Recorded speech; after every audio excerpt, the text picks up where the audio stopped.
바로가 요셉에게 이르되 내가 한 꿈을 꾸었으나 그것을 해석하는 자가 없더니 들은즉 너는 꿈을 들으면 능히 푼다 하더라. 요셉이 바로에게 대답하여 이르되 내가 아니라 하나님께서 바로에게 편안한 대답을 하시리이다. 바로가 요셉에게 이르되 내가 꿈에 나일 강가에 서서 보니 살찌고 아름다운 7 암소가 나일 강가에 올라와 갈밭에서 뜯어먹고 그 뒤에 또 약하고 심히 흉하고 파리한 7 암소가 올라오니 그같이 흉한 것들은 애굽 땅에서 내가 아직 보지 못한 것이라. 그 파리하고 흉한 소가 처음에 7 살진 소를 먹었으나 먹은 듯하지 아니하고 여전히 흉하더라. 내가 곧 깨었다가 다시 꿈에 보니 한 줄기에 무성하고 충실한 7 이삭이 나오고 그 후에 또 가늘고 동풍에 마른 7 이삭이 나더니 그 가는 이삭이 좋은 7 이삭을 삼키더라. 내가 그 꿈을 점술가에게 말하였으나 그것을 내게 풀이해 주는 자가 없느니라. 요셉이 바로에게 아뢰되 바로의 꿈은 하나라. 하나님이 그가 하실 일을 바로에게 보이심이니이다. 7 좋은 암소는 7 패요 7 좋은 이삭도 7 패니 그 꿈은 하나라. 그 후에 올라온 파리하고 흉한 7 소는 7년이요 동풍에 말라 속이 빈 7 이삭도 7 패 흉년이니 내가 바로에게 이르기를 하나님이 그가 하실 일을 바로에게 보이신다 함이 이것이라. 온 애굽 땅에 7 패 큰 풍년이 있겠고 후에 7 패 흉년이 들므로 애굽 땅에 있던 풍년을 다 잊어버리게 되고 이 땅이 그 기근으로 망하리니 후에 든 그 흉년이 너무 심함으로 이전 풍년을 이 땅에서 기억하지 못하게 되리이다. 바로께서 꿈을 2번 겹쳐 꾸신 것은 하나님이 이 일을 정하셨음이라. 하나님이 속히 행하시리니 이제 바로께서는 명철하고 지혜 있는 사람을 택하여 애굽 땅을 다스리게 하시고 바로께서는 또 이같이 행하사 나라 안에 감독관들을 두어 그 7 해 풍년에 애굽 땅의 5분의 1을 거두되 그들로 장차올 풍년의 모든 곡물을 거두고 그 곡물을 바로의 손에 돌려 양식을 위하여 각 성읍에 쌓아두게 하소서. 이와 같이 그 곡물을 이 땅에 저장하여 애굽 땅에 임할 7 해 흉년에 대비하시면 땅이 이 흉년으로 말미암아 망하지 아니하리이다. 바로와 그의 모든 신하가 이 일을 좋게 여긴지라. 바로가 그의 신하들에게 이르되 이와 같이 하나님의 영에 감동된 사람을 우리가 어찌 찾을 수 있으리요 하고 요셉에게 이르되 하나님이 이 모든 것을 내게 보이셨으니 너와 같이 명철하고 지혜 있는 자가 없도다. 너는 내 집을 다스리라. 내 백성이 다 내 명령에 복종하리니 내가 너보다 높은 것은 내 왕좌뿐이니라.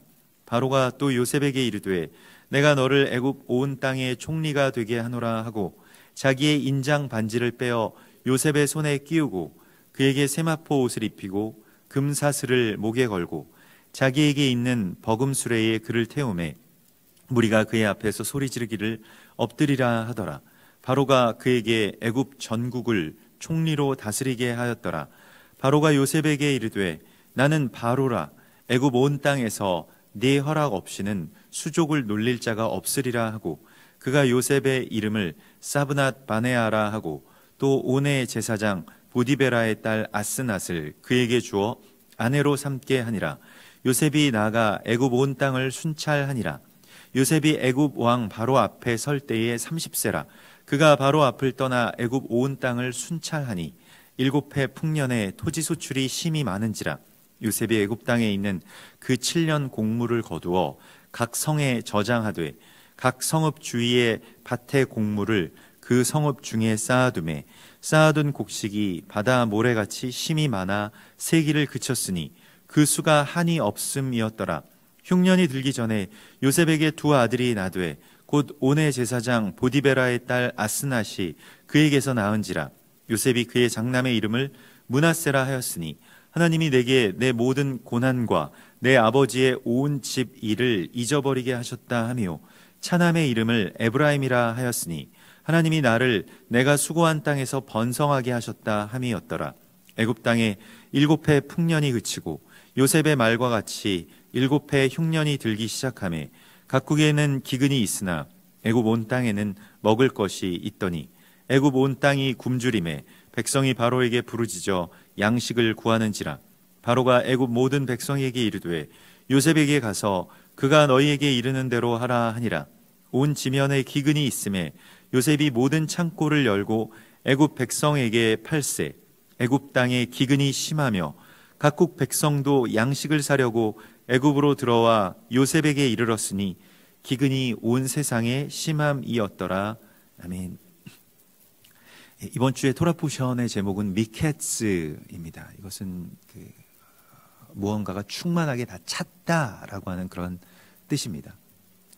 그래서 하나님의 때가 찼고, 그래서 하나님의 역사심이 이제 열리게 되는 그러한 이야기들을 우리가 보게 됩니다. 그래서 그 요셉이 이제 그 고난의 시간들을 다 채웠을 때, 정말로 충실하게 그 모든 시간들 가운데 하나님의 은혜와 또 하나님과의 관계로 그 시간들을 요셉이 채웠죠. 그랬을 때 요셉에게 옥에서 나오게 되는 그러한 역사를 일으키셨을 뿐만이 아니라 오늘 왕의 꿈을 해석하는 자리로 이제 요셉이 불려가게 됩니다. 우리가 그 이전 장에서 지난주에 보았던 것과 같이 그 술 맡은 관원장과 또 떡 맡은 관원장의 꿈을 풀 때에도 오늘처럼 그 꿈을 푸는 데 있어서 자기 지혜와 또 자기의 어떤 경험과 또 사람들의 어떤 통념으로 꿈을 풀지 않는 그러한 이 요셉을 만나게 됩니다. 그래서 오늘 그 꿈을 해석하는 자가 없더니 들은즉 너는 꿈을 들으면 능히 푼다 하더라 라고 하는 이 말씀 속에서요, 요셉이 어떻게 꿈을 풀었을까? 그 요셉에게 꿈을 푸는 이 지혜가 어떻게 임하게 됐을까를 우리가 살펴보면 그 이전 장 40장 8절에 요셉이 그 관원장들, 옥에 같이 갇힌 그 고위 관원장들이죠. 그 관원장들에게 이르되 해석은 하나님께 있지 아니하니까라고 그렇게 고백을 하고 있습니다. 그래서 모든 이 해석이라고 하는 것은 하나님께 있습니다라고 하는 이 자세가 우리에게 너무나도 중요한 것이죠. 그래서 이 때에 대해서 우리가 안다라고 하는 것도 마찬가지입니다. 우리가 오늘날에 이 때에 대해서 확정하는 것, 그러니까 지금 이 시대가 어떻게 되고 있다, 또 어떤 시대이다, 어떤 때이다 라고 확정할 수 있는 것은 굉장히 어려운 일입니다. 이것은 한참 역사가 흐른 이후에 그 이전 세대를 이제 다시 살피게 되고 또 이전 세대를 규정하게 되는데 그것도 의견들이 많이 나뉘죠. 그래서 이 해석이라고 하는 것에 대한 주권을 하나님께 드리는 것이 우리에게 너무나도 큰 지혜인 것을 우리가 알아야 하는데요. 오늘날에는 그것이 뭐 어떤 언론 또 사람들의 어떤 생각 또 그러한 것들 가운데 시대를 판단하는데 그것이 잘못된 경우가 굉장히 많이 있죠. 우리가 일제 시대에도 보면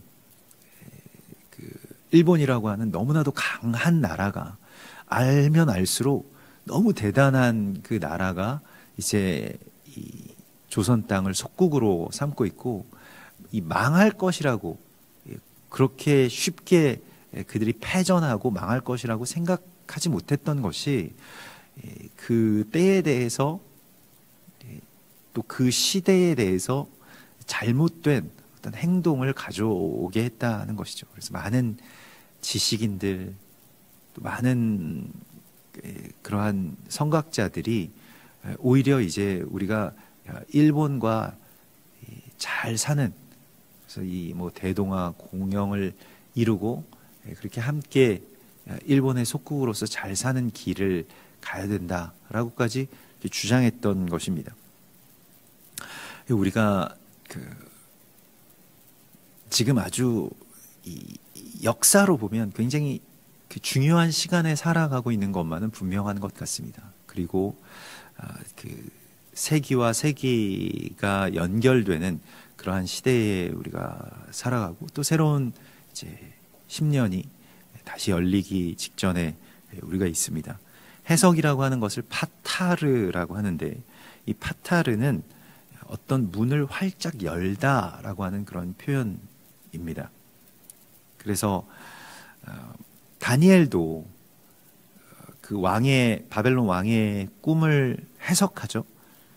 근데 네가 나의 꿈을 능히 해석하겠느냐? 그때에 다니엘이 이런 고백을 합니다. 왕이 물으신 바 은밀한 것은 지혜자나 술객이나 박수나 점쟁이가 능히 왕께 보일 수 없으되 오직 은밀한 것을 나타내실 이는 하늘에 계신 하나님이십니다. 라고 그렇게 고백을 하죠. 그래서 이 일을 알게 해주시는 분은 하나님이십니다. 라고 하는 이 겸손함과 신뢰, 믿음, 이 안에서 해석이 열리게 되는 것입니다.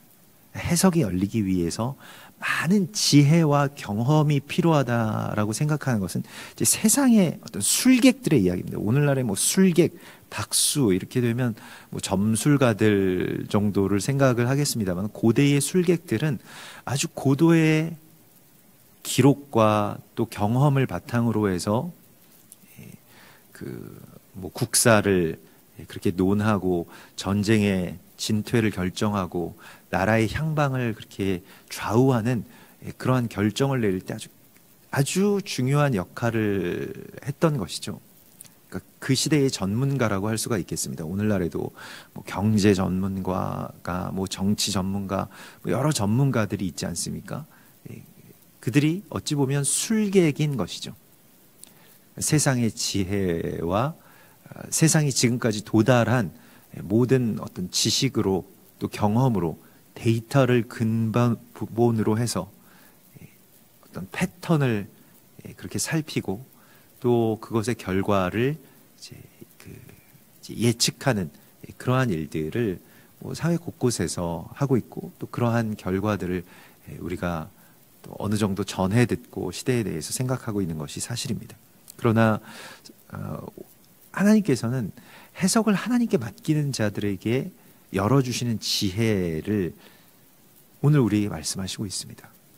그래서 세상은 술객들에게, 세상의 술객들에게, 바로왕의 술객처럼 세상에서 믿을만하고 뭐 유명하고 저명한 그러한 술객들에게 그 해석의 권세를 맡기겠습니다만은, 해석이라고 하는 것은 일종의 권세이자 선택이죠. 근데 그 권세가 누구에게 있는가, 그 권위가 누구에게 있는가라고 할 때 그것을 하나님께 드리는 것, 그리고 최종적으로 나의 해석을 하나님 앞에 온전히 드리는 것. 그래서 하나님께서 말씀하시는 것이 무엇인지 그 때에 대해서 보는 것이 너무나도 중요하죠. 마태복음에서도 이 예수께서 말씀하실 때 너희가 이 모든 일들을 다 깨달았느냐? 라고 말씀을 하시면서 왜 그런 그 질문을 하시냐면, 마가복음 4장 11절에 하나님의 나라의 비밀을 너희에게는 주었으나 외인에게는 모든 것을 비유로 하나니 이는 그들로 보기는 보아도 알지 못하며 듣기는 들어도 깨닫지 못하게 하여 돌이켜 죄사함을 얻지 못하게 하려 함이라 하시고, 또 이르시되 너희가 이 비유를 알지 못할진대 어떻게 모든 비유를 알겠느냐라고 말씀을 하셨습니다. 그래서 비유로 말씀을 하시고요, 또 꿈으로 계시하시고, 또 여러 가지 징조와 환상으로 우리에게 말씀을 하시는데, 모든 사람들이 다 그것을 깨닫도록 하신 것이 아니고 하나님의 사람들이 그것에 대해서 먼저 준비하고 주의 길을 예비할 수 있도록 하시는 것이 하나님이 역사를 이끌어 가시는 방법입니다. 그래서 요셉이 세워지기 위해서 또 바로에게 이 비유와 같은 꿈이 있는 것이죠.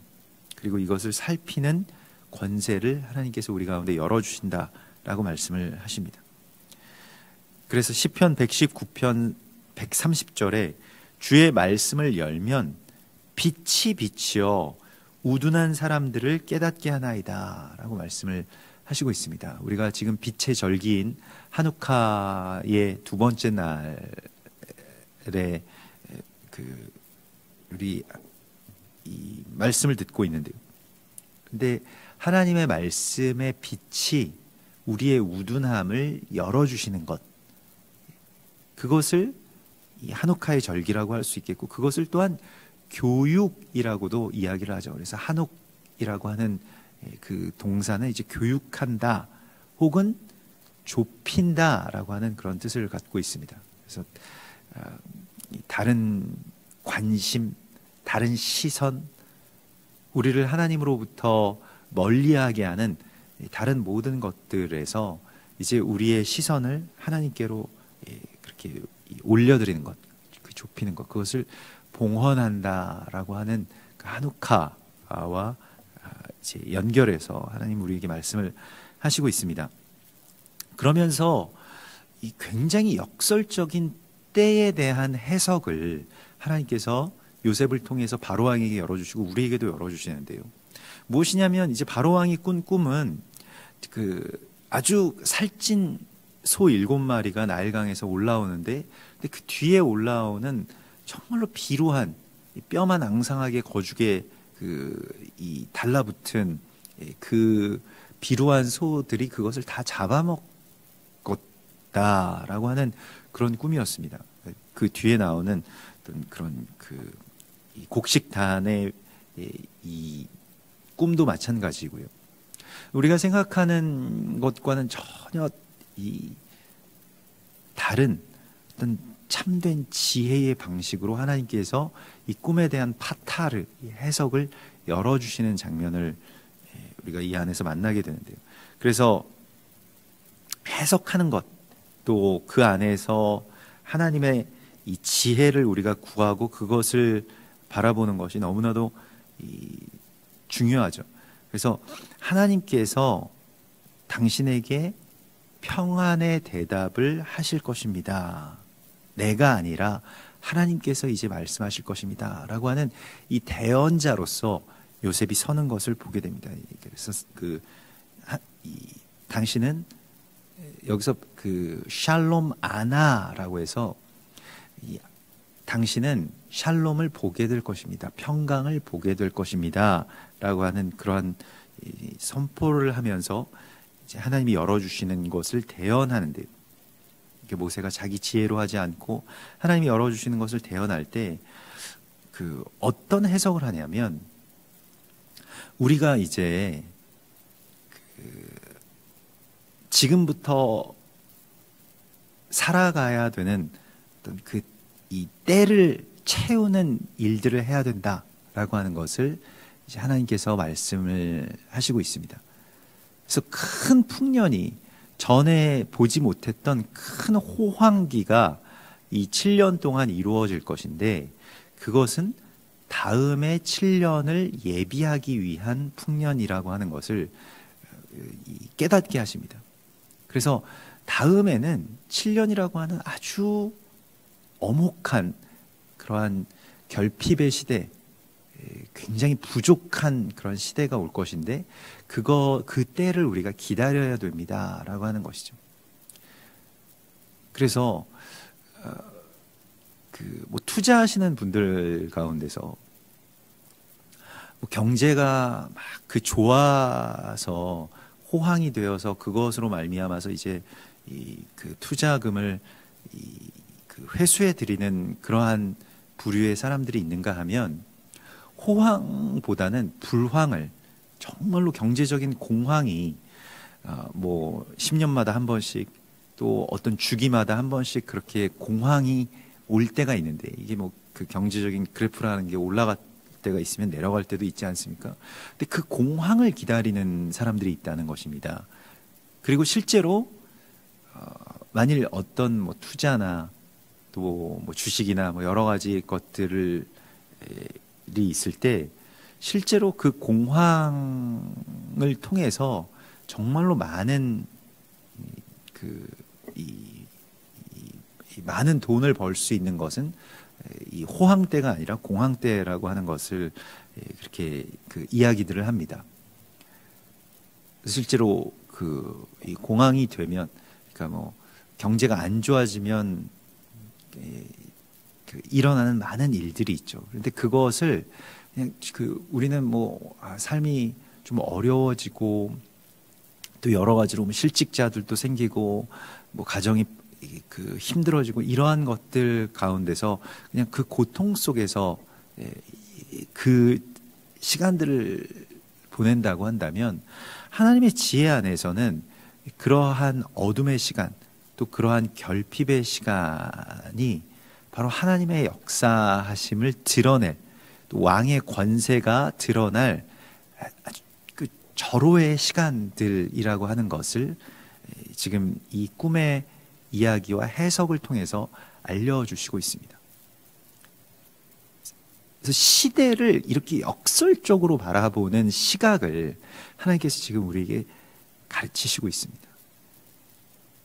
그래서 꼭 모든 것이 그냥 다 풍족해야 되고 만족할 만해야 되고 그냥 이런 시대가 그렇게 좀 어느 정도 되면 또 계속 될 것 같고, 그러한 그 시간의 어떤 이 마취에서 풀려날 수 있도록 그 시대를 잘 읽고, 또한 가장 결핍과 어둠의 시간들이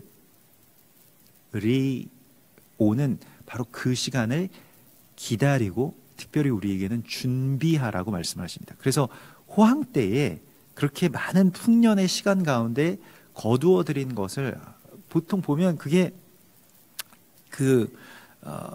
그냥 그 해에 그걸 다 뭐 소비하지 못해서 그냥 버리고 가격이 떨어지고 뭐 이렇게 되는 시간 가운데 다 그것을 이 수장고에다가 다 저장해 놓고 흉년의 때를, 그 한 번의 기회를 우리가 기다려야 됩니다. 그래서 그 흉년의 때에 또 이 뒤에 보면 그 왕의 권세를 확고히 하는데, 왕의 권세를 완전하게 세우는데, 그 참된 왕이 되게 하는데, 정말로 전무후무한 그러한 왕권이 세워지게 하는데 아주 결정적인 그러한 일들을 하죠. 우리에게 있어서도 예수님께서는 계속 그 때를 기다리고 준비하라고 말씀을 하시는데, 그 때는 언제이냐면 세상이 교회를 미워하고 핍박하기 시작할 때, 해와 달이 핏빛으로 변하고 어둠이, 캄캄함이 이 온 세계를 덮는 그런 시간들이 오게 되는데, 이게 역사의 암흑기, 우리가 좀처럼 그런 시간이 오지 않았으면 바라는, 누가 흉년을 바라겠습니까? 누가 그러한 암흑의 시간을 바라겠습니까마는 그러한 시간을 준비하는 자가 되라고 말씀을 하십니다. 그 때가 된 줄을 이제 알라고 말씀을 하십니다. 그래서 그러한 역사의 어떤 역설적인, 그 때에 대한 역설적인 관점을, 또 그 지혜를 우리가 하나님 안에서 회복한다면, 이제 어둠이 점점 짙어지고 있기 때문에 우리가 더 준비해야 되겠구나라고 하는 것을 우리 알게 되죠. 그래서 부족할 때가 있고, 또 부요할 때가 있고, 또 살찐 것들이 올라올 때가 있고, 비루한 것들이 올라올 때가 있는데, 그러한 때에 대하여서 하나님께서 열어주시는 그런 그 깊은 지혜들 가운데, 이 바울의 고백처럼, 빌립보서 4장에서의 고백처럼 비천에 처할 줄도 알고 또 풍부에 처할 줄도 아는 비결을 우리가 배워야 됩니다. 비천에 처하는 것은 사실 굉장히 쉬운 일인데요. 왜냐하면 그냥 어려우면 하나님 찾게 되고 하나님과 좀 더 가까울 수가 있는데, 오히려 이 풍부에 처할 때가 참 어렵습니다. 풍부인지를 잘 알지도 못하고요. 두 가지의 문제점이 있는데, 너무 풍요롭게 되면 그 풍요에 자기 자신이 그냥 마비되어 버리죠. 또 다른 한 측면은 풍요로워도 풍요로운지를 모르는 그러한 마비입니다. 그래서 더 불평하고 또 더 다고하는 그러한 욕망의 노예가 되어서 오히려 감사함들이 사라지고, 또 자신이 자신의 삶에 있어서 가장 풍요한 시간 속에 살아가고 있음을 모르는 것이죠. 아직도 나는 너무 부족하고 아직도 나는 너무 배가 고프다. 뭐 이러한 이 잘못된 생각 가운데 이제 사로잡히게 되는 것이지, 거기에서 빠져나와서 배고픔과 풍부와 궁핍에도 처할 줄 아는 일체의 비결을 배워야 합니다. 나에게 능력 주시는 자 안에서 내가 모든 것을 할 수 있습니다 라고 하는 이 일체의 비결, 이것이 요셉에게 있는 비결이죠. 꿈의 해석의 비결이기도 합니다.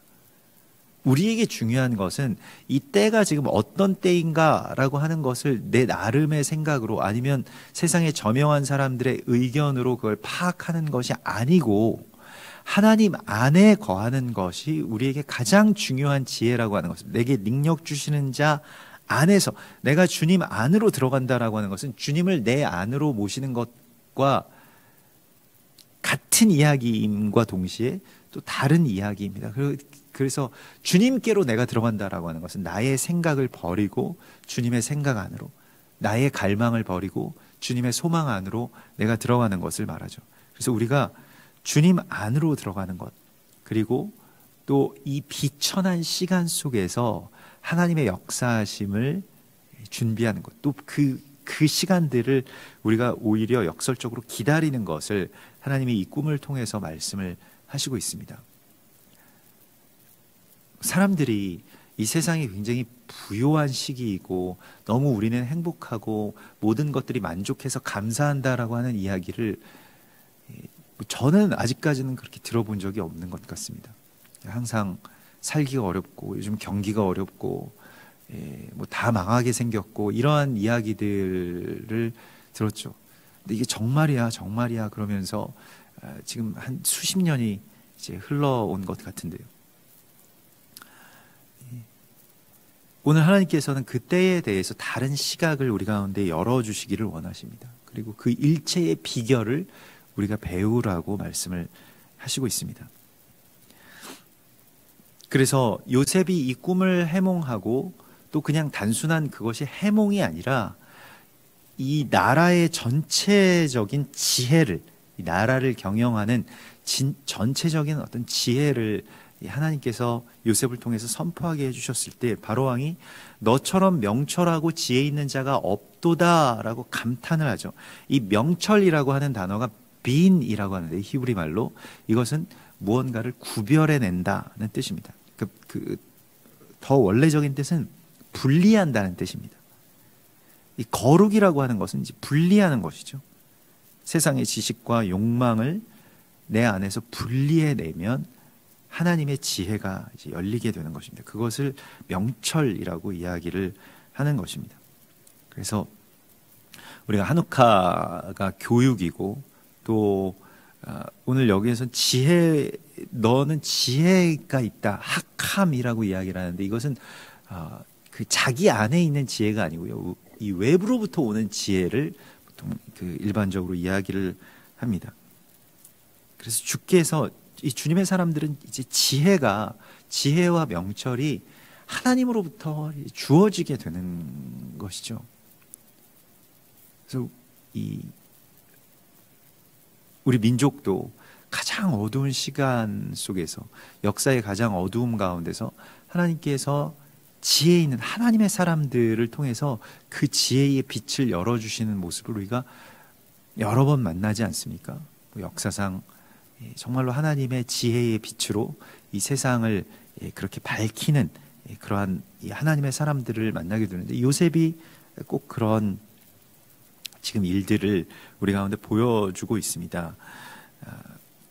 그러면서 이제 요셉이 애굽의 총리 대신, 갑자기 옥에 갇혔던 요셉이 애굽의 총리 대신이 되는데, 너는 내 집을 다스리라, 내 백성이 너의 명령에 복종하리라 라고 말씀을 하시고 있습니다. 그래서 이 미케츠라고 하는 이번 주의 토라 포션의 말씀이 때가 차게 된다라고 하는 말과 종말의 때라고 하는 이 종말이라고 하는 그 말과 연결되지 않습니까? 근데 요셉이 이 모든 나라를 다스리고 집을 다스리게 된다라고 하는 바로 그것이 하나님의 시간, 곧 곧 그리스도 예수와의 때가 되는 것을 우리 가운데 보여주시고 있고요. 그가 이제 모든 것들을 위임받은 총리로서 세워지는 이야기와 한우카의 절기와도 연결되는데, 한우카의 절기는 그 지휘관들이 성막의 봉헌식 가운데 나와서 성막을 완전하게 하나님 앞에 봉헌해 드리는 그러한 본문인 민수기 7장의 말씀이 중심이 되어서 그렇게 지켜지게 되는데요. 보면 그 네시임이라고 불리워지는 지휘관이라고 하는 자들은 들어올림을 받다라고 하는 그런 뜻이고요. 요셉이 오늘 그렇게 들어올려져서 애굽 전역을 다스리게 되는 것처럼 하나님께서는 우리에게 만국을 다스리는 권세를 주시고 그 은혜 안에서 왕노릇할 그 날을 우리 가운데 열어주십니다. 그것에 대해서 우리가 기대하고 또한 기다리고 있어야 됩니다. 풍요로울 때는 기근을 대비하면서 깨어있고요. 또 기근이 들면 이 때가 되었구나 라고 반가워할 수 있는 바로 그러한 하나님의 지혜의 사람. 그래서 우리가 정말로 주의 은혜가, 주의 빛의 역사가 시작될 그런 때가 되었습니다 라고 하는 그 고백 속에서 감사하는 거죠. 그래서 7년 기근과 7년 풍년의 그 시기 가운데서 모든 것들이 다 서로 연결되어 있고, 이번 주에 이 토라포션도 이 미케츠 샤네라고 해서 만 2년이 된 해에라고 하는 그 2년이라고 하는 것이 이제 이 샤나임, 샤네, 이 이중이라고 하는 뜻이고요. 둘이 한 쌍이라는 뜻입니다. 그래서 두 가지가 다 같이 채워져야 되는 것이고요. 이방의 충만함과 또 이스라엘의 고난, 그것이 이제 연결되어 있는 한 쌍이라고 하는 것을 우리 계속 말씀을 하시죠. 마찬가지로 교회가 핍박을 받게 되는 그런 시간이 오히려 그리스도 예수와의 몸이 완성되고 또 그렇게 온전하게 왕으로서 서시는 그러한 이야기라고 하는 것을 우리에게 보여주시고 있습니다. 그래서 그 바로 왕이 자기의 인장 반지를 빼어서 요셉의 손에 끼워주고요. 또 그에게 세마포 옷을 입히고 금사슬을 목에 걸고, 이게 다 메시아의 이 상징과 깊은 관계가 있습니다. 인장 반지라고 하는 것은 이제 언약을 의미하는 것이고요. 또 왕의 권세를 의미하죠. 그 반지, 그 언약의 반지가 있으면 이제 이 모든 권세가 거기에서부터 이제 발현되게 되죠. 세마포 옷이라고 하는 것은 예수께서도 세마포에 쌓여지신 것처럼 완전한 죽음을 의미하면서 또 신부의 예복이자, 요한계시록에서는 이것을 성도들의 옳은 행실이라고 말씀을 하고 있습니다. 그래서 이 흰 옷을 사서 입어라. 근데 옳은 행실이라고 하는 것은 돈이 드는 일입니다. 그러니까 우리가 옳은 행실이 있느냐 없느냐라고 할 때 그 옷을 사 입는 것처럼 우리도 옷을 물론 어디서 얻어 입을 수도 있지만 대부분은 이제 자기에게 좋은 옷을 그렇게 사 입지 않습니까? 그것과 마찬가지인 것이죠. 옳은 행실이라고 하는 게 어딨냐라고 할 때 그냥 어디 있던 것들을 그냥 내가 가져다가 내 마음이 이렇게 해서 여기에 그냥 만족합니다라고 하는 것이 아니라 그 흰 옷, 세마포 옷, 성도들의 옳은 행실의 옷을 사 입으라고 말씀하십니다. 이거 사 입어야 되는 것이죠. 이게 대가를 지불해야 되는 것이고요. 하나님의 사람들을 자세히 보시면 투자를 잘 합니다. 정말로 그 자기를 위해서 뭘 이렇게 하는 것이 아니고 정말 하나님의 나라를 위해서 자기의 것을 다 그렇게 봉헌하는데, 드리는데, 근데 그것이 결과적으로 하나님의 역사가 이루어질 뿐만이 아니라 자기 자신에게도 너무나도 귀한 그런 은총이 되죠. 그래서 이게 그 옷이 바뀐다라고 하는 것은 신분의 격상을 의미하지 않습니까? 요셉은 그 이전에 이 노예였을 때 자기 옷을 벗어놓고 이 보디발의 아내로부터 도망친 그 이후에 이제 그 옷을 입혀주는, 그래서 아버지가 요셉의 아버지가 그 채색 옷을 입혔던 것과 같이 바로 왕이 이제는 요셉에게 세마포 옷을, 아주 빛나는 그 흰 옷을 이렇게 입혀주는 모습을 보게 됩니다. 그리고 마지막으로 금사슬을 목에 걸어주는 것이죠. 이 금사슬이라고 하는 것은 참된 연결을 의미하고 또 구속하심을 의미합니다. 이 사슬에 매였다라고 하는 것은 내가 종이 되었다. 그래서 일평생 종이 되었는데 그것은 굉장히 수치스러운 일이 아니라 금사슬이라고 하는 것은 우리가 주의 종, 주의 말씀의 종, 주의 능력의 종이라고 하면 그것이 이제 금사슬인 것이죠. 사슬 가운데서도 그런 금사슬에 매이는 것, 그러니까 내가 그리스도께 매임바 된 그것을 잡으려고 내가 오늘도 달려가노라 라고 바울이 고백했던 것과 같이 이 금사슬로 우리가 주님과 꼭 매여 있어야 됩니다. 주님과 연결되는 것, 그것이 우리에게 중요한 그러한 은총이자 또 우리가 구해야 될 복이죠. 그래서 자기에게 있는 버금수레의 그를 태움에, 버금수레가 이제 나중에 또 아버지를 모셔올 때도 결정적인 역할을 하게 되는데요. 이 수레에 요셉을 태움에 그가 무리가 다 소리 지르고 애굽 전국 총리가 됐다라고 하는 것이죠. 수레에 괜히 태운 것이 아니에요. 수레에 탄다라고 하는 것 자체가 권위임과 동시에 수레를 타고 이제 전국을 돌아다녀야 되기 때문에 그러한 것인데요. 우리가 이번 주에 그 한우카의 본문에서도 성막을 봉헌할 때에 수레를,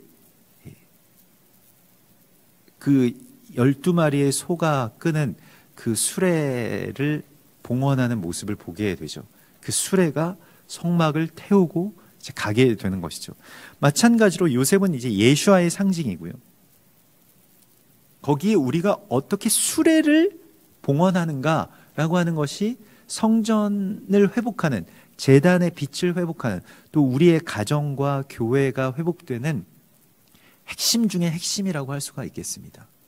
그게 완성인 거예요. 수레가 가장 마지막에 수레에 성막을 태우고 수레에 요셉을 태우고 수레에 예수아를 그렇게 태우게 되는 것이죠. 수레 바퀴, 에스겔이 그발강가에서 보았던 그 수레 바퀴의 환상처럼 수레라고 하는 것은 그 바퀴로 말미암아서 이제 가게 되는 그러한 그 것인데, 이 바퀴는 그래서 그냥 이렇게 일반적인 바퀴가 아니고, 우리도 자동차가 굴러갈 때의 그 바퀴의 어떤 회전이나 이러한 것들의 이 과학이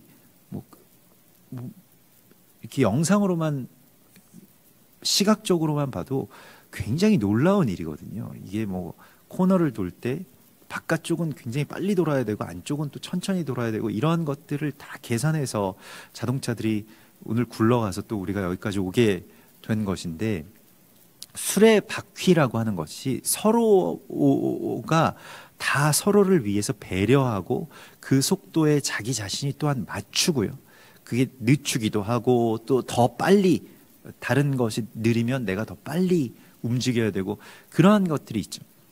그래서 에스겔이 본 수레바퀴의 환상도 마찬가지였습니다. 그 수레바퀴 안에 바퀴들이 여러 가지가 있고, 그 모든 바퀴들이 무엇을 따라서 움직이냐면 하나님의 영을 따라서 움직인다라고 말씀을 하고 있습니다. 그러니까 수레바퀴를 하나님께 드린다라고 하는 것은 성령의 이끄심에 우리가 온전하게 순복하고 실제로 움직이는 것을 말합니다. 실제로요. 그러니까 그냥 그 믿음의 영역 안에 그것을 멈추어 놓는 것이 아니고, 실제로 하나님의 나라를 위해서 내가 정말로 움직이는 것. 그래서 저는 이제 이 이스라엘에 대해서, 원유맨에 대해서 사명이 열리기 전까지는 종말이라고 하는 것은 그냥 오는 것이라고 생각했습니다. 언제가 되면 2020년이든 아니면 3000년이든 언제든 간에 아무튼 그 시간이 되면 열리는 것이라고 생각했습니다만은, 중요한 것은, 물론 그렇게 그런 언제 때가 되면 열릴 수 있겠죠. 근데 중요한 것은 우리의 삶이 하나님께서 말씀하신 이 말씀의 언약을 실제로 살아갈 때, 예수님께서 다시 오시는 것을 그럼 지금 우리가 어떻게 예비하고 있느냐, 거기에 어떻게 도달할 것이냐, 그 수레바퀴를 하나님께 드리는 것입니다. 실제로 이제 이것이 움직여질 수 있게 순복을 드리는 것이고요. 또 움직임을, 실제의 움직임을 하나님 앞에 드리는 것이죠. 성령이 뜻하시는 것을 내가 듣고 나뿐만이 아니라 나와 같이 있는 여러 수레바퀴들과 합력하여서 같이 돌기 시작하는 것, 그것이 성막의 봉헌, 곧 요셉이 총리로 완전히 확정이 되는 이야기와 같은 것입니다. 그래서 이 참된 이 수레바퀴가 맞아지고 또 연결되어서 그렇게 이 요셉을 태우고 전 세계를 두루 나아가게 되는 그러한 성막처럼 성막은 계속해서 움직이고 하나님의 제단이 그렇게 하나님의 역사하심으로 말미암아서 진행되게 되는 모습을 우리가 보게 됩니다. 그리고 하나님께서 말씀하신, 또 하나님께서 역사하신, 하나님이 그렇게 깨닫게 하신 이 꿈의 실체를 향해서 나아가게 됩니다. 누군가에겐 그냥 꿈은 그냥 사라지는 어떤 기억, 몽롱한 어떤 그 잠결과 같은 것으로 소멸되어 버리겠습니다마는, 그러나 우리에게는 하나님께서 우리에게 주신 꿈, 또 예수아에게 주신 그 꿈이 성취되는 그러한 거룩한 봉헌의 역사가 우리의 삶의 이야기를 통해서 하나님이 우리를 들어 올리시고, 또 우리가 하나님 앞에 봉헌의 수레바퀴를 온전하게 드릴 때에 하나님이 이 땅에 주의 빛의 회복을 가져오게 하실 것을 믿습니다. 우리 같이 기도하겠습니다. 하늘에 계신 우리 아버지시여, 이름이 거룩히 여김을 받으시오며 나라의 임하옵시며 뜻이 하늘에서 이룬 것 같이 땅에서도 이루어지이다. 오늘날 우리에게 일용할 양식을 주옵시고, 우리가 우리에게 죄 지은 자를 사하여 준 것 같이 우리 죄를 사하여 주옵시고, 우리를 시험에 들게 하지 마옵시며 다만 악에서 구하옵소서. 대개 나라와 권세와 영광이 아버지께 영원히 있사옵나이다.